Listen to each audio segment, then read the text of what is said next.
Shalom saudaraku yang dikasihi oleh Tuhan Yesus, kita melanjutkan pembahasan kita dari Ibrani pasal 7 ayat 25 dengan tema Dia yang selalu hidup untuk menjadi perantara. Demikianlah firman Tuhan. Karena itu ia sanggup juga menyelamatkan dengan sempurna semua orang yang oleh Dia datang kepada Allah, sebab ia hidup senantiasa untuk menjadi pengantara mereka. Pernahkah saudara merasa takut bahwa doa saudara tidak didengar atau khawatir bahwa keselamatan saudara bisa hilang suatu hari nanti? Di dalam Ibrani pasal 7 ayat 25 ini, kita menemukan jaminan yang mengubah segalanya. Karena itu, ia sanggup juga menyelamatkan dengan sempurna semua orang yang oleh Dia datang kepada Allah, karena ia hidup senantiasa untuk menjadi perantara mereka. Ayat ini adalah puncak dari seluruh argumen penulis Ibrani tentang keunggulan imamat Kristus. Kata karena itu menunjukkan bahwa ini adalah kesimpulan dari semua pembahasan sebelumnya. Setelah membuktikan bahwa Kristus adalah imam agung yang kekal, sekarang penulis menjelaskan apa artinya bagi kita secara praktis.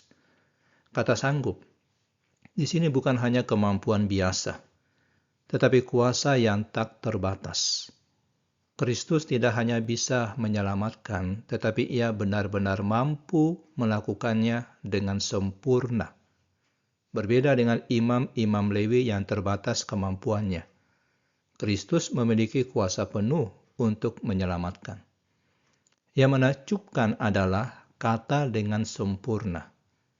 Keselamatan yang Kristus berikan bukan setengah-setengah atau sementara, tetapi lengkap dan kekal. Ia menyelamatkan dari hukuman dosa, dari kuasa dosa, dan kelak dari kehadiran dosa. Tidak ada yang kurang dari keselamatan yang Ia berikan. Siapa yang bisa diselamatkan?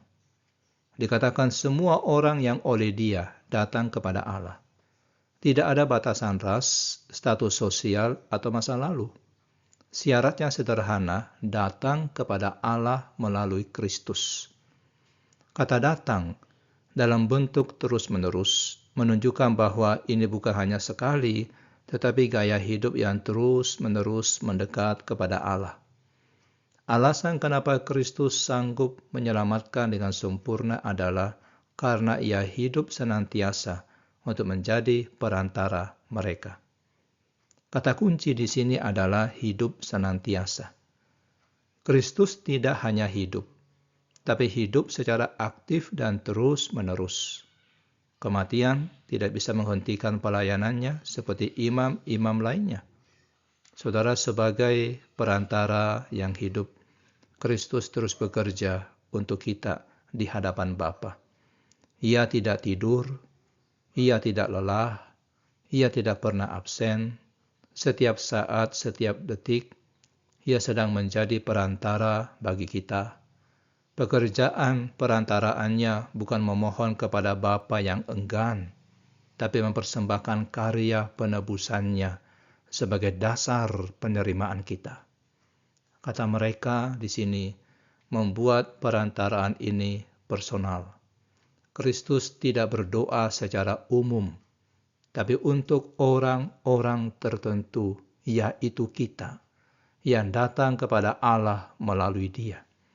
Setiap nama kita dikenalnya, setiap kebutuhan kita dipahaminya, setiap pergumulan kita diwakilkannya. Saudaraku, kebenaran ini memberikan jaminan keselamatan yang objektif.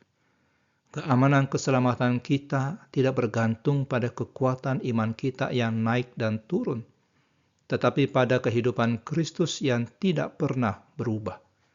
Selama Ia hidup, dan Ia hidup selamanya, keselamatan kita aman. Nah, bagi saudara yang sering merasa tidak layak atau takut kehilangan keselamatan, ingatlah, keselamatan saudara dijaga oleh Kristus yang hidup senantiasa. Bagi saudara yang merasa doa-doa tidak dijawab, ketahuilah bahwa saudara memiliki perantara yang tidak pernah berhenti bekerja untuk saudara. Dalam dunia yang penuh ketidakpastian, kita memiliki kepastian kekal dalam Kristus yang hidup selamanya. Mari kita berdoa. Tuhan Yesus, terima kasih karena Engkau hidup senantiasa untuk menjadi perantara kami.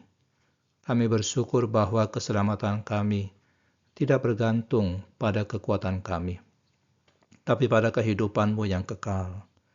Ketika kami merasa lemah atau ragu, ingatkan kami bahwa Engkau sedang menjadi perantara kami di hadapan Bapa. Bantu kami hidup dengan keyakinan bahwa Engkau sanggup menyelamatkan kami dengan sempurna. Di dalam nama Tuhan Yesus kami berdoa. Amin.